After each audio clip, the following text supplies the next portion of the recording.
Assalamualaikum warahmatullahi wabarakatuh. Apa kabarnya Bapak Ibu di mana saja Bapak Ibu berada? Semoga Bapak Ibu semua selalu dalam keadaan sehat walafiat.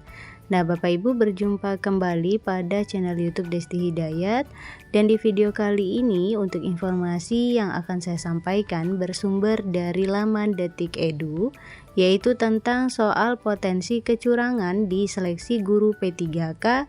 Begini langkah Kemendikdasmen.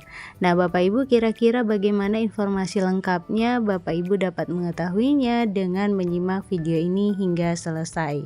Namun Bapak Ibu, sebelum kita ke informasi lengkapnya, ada baiknya Bapak Ibu terlebih dahulu klik tombol subscribe dan juga nyalakan tombol loncengnya agar Bapak Ibu tidak ketinggalan info-info berikutnya.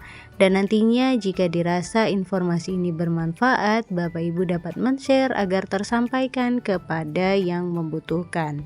Baik Bapak Ibu, mari kita ke informasi lengkapnya. Bapak Ibu, tentu ini hal yang tidak asing lagi ya Bapak Ibu, bahwa seleksi pengadaan P3K guru menjadi salah satu upaya yang dilakukan pemerintah untuk memenuhi kebutuhan guru di Indonesia. Maka dari itu Bapak Ibu perlu diketahui bahwa Kemendikdasmen akan memperhatikan seluruh rangkaian seleksi agar tidak ditemukan lagi kecurangan seperti yang terjadi pada pengadaan P3K guru di tahun 2023. Nah, untuk diketahui, Mendikdasmen Abdul Mukti mengatakan bila ditemukan adanya tindak kecurangan dalam seleksi P3K guru tahun 2024, pihaknya akan mendalami masalah yang terjadi, karena P3K adalah seleksi yang melibatkan guru dalam jumlah sangat besar.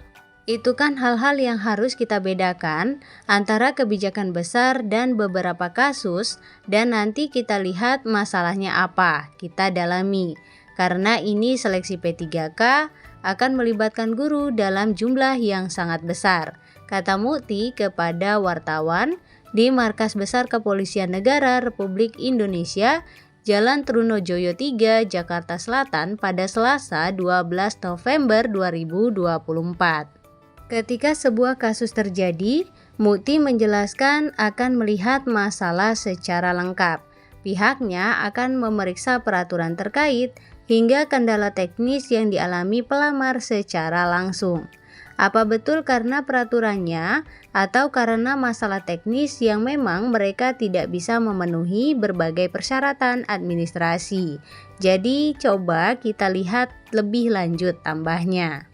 Nah Bapak Ibu, berikut ini adalah contoh berbagai kasus kecurangan P3K tahun 2023. Mengutip arsip Detikcom, memang ada beberapa kasus kecurangan pada seleksi P3K tahun 2023 seperti berikut ini. Nah, contoh yang pertama Bapak Ibu pada seleksi P3K di Jambi. Salah satu kasus P3K terjadi di wilayah Kerinci, Jambi.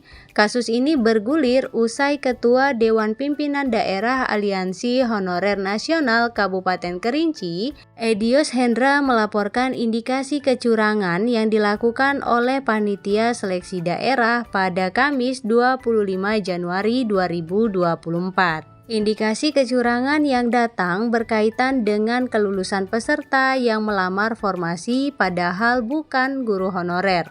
Karenanya, Edios Hendra menduga kuat adanya manipulasi data. Kami masukkan bukti beberapa indikasi kecurangan yang dilakukan oleh oknum yang diluluskan. Datanya itu dimanipulasi, bahwa mereka itu sebenarnya tidak bekerja sebagai honorer, tetapi mereka bekerja di kantor-kantor pemerintahan di Kabupaten Kerinci. Salah satunya itu di kantor bupati seperti ajudan. Secara otomatis, dia itu tidak menjalankan tugas sebagai guru honorer. Jelasnya katanya dikutip dari Detik Sumbaksel. Nah, kemudian Bapak Ibu, setelah bergulir, penyidik Subdit 1 Keamanan Negara di Treskrimum Polda Jambi menghentikan kasus dugaan kecurangan seleksi P3K Kabupaten Kerinci tahun 2023. Sebab tidak ditemukan bukti-bukti tindak pidana dalam perkara ini. Selanjutnya, kasus kecurangan yang kedua adalah P3K di Langkat, Sumatera Utara. Kasus kecurangan P3K lainnya terjadi di Langkat, Sumatera Utara. Kecurangan ini ditemukan usai aduan berbagai masyarakat kepada Polda Sumatera Utara. Selain itu, Bapak Ibu, puluhan guru peserta seleksi P3K 2023 juga sempat menggelar aksi di Polda Sumatera Utara. Mereka meminta dugaan kecurangan seleksi segera diusut. Nah, Bapak Ibu, berbagai temuan kecurangan yang diusut berkaitan dengan masalah administrasi, suap, hingga mekanisme untuk meloloskan orang tertentu dikutip dari Detik Sumatera Utara. Perkembangan terbaru terkait kasus ini adalah ditetapkannya 3 tersangka yang terdiri dari 2 pejabat Dinas Pendidikan Langkat dan 1 lainnya pejabat di BKD Langkat. Seperti yang sudah kita ketahui Bapak Ibu, saat ini seleksi P3K 2024 tengah berlangsung. Tahap kedua P3K yang difokuskan untuk pelamar tenaga non-ASN yang aktif bekerja di instansi pemerintah akan digelar pada tanggal 17 November hingga 31 Desember 2024 mendatang. Nah, Bapak Ibu, demikian tadi informasi yang dapat saya sampaikan. Semoga nantinya Bapak Ibu tidak ada lagi ditemukan kecurangan-kecurangan pada seleksi P3K. Baik Bapak Ibu, semoga informasi ini bermanfaat dan menambah wawasan. Jangan lupa untuk share video ini agar tersampaikan kepada yang membutuhkan. Berikan like pada video ini, klik tombol subscribe dan juga nyalakan tombol loncengnya agar Bapak Ibu tidak ketinggalan info-info berikutnya. Terima kasih Bapak Ibu, salam sukses, salam sehat selalu. Assalamualaikum warahmatullahi wabarakatuh.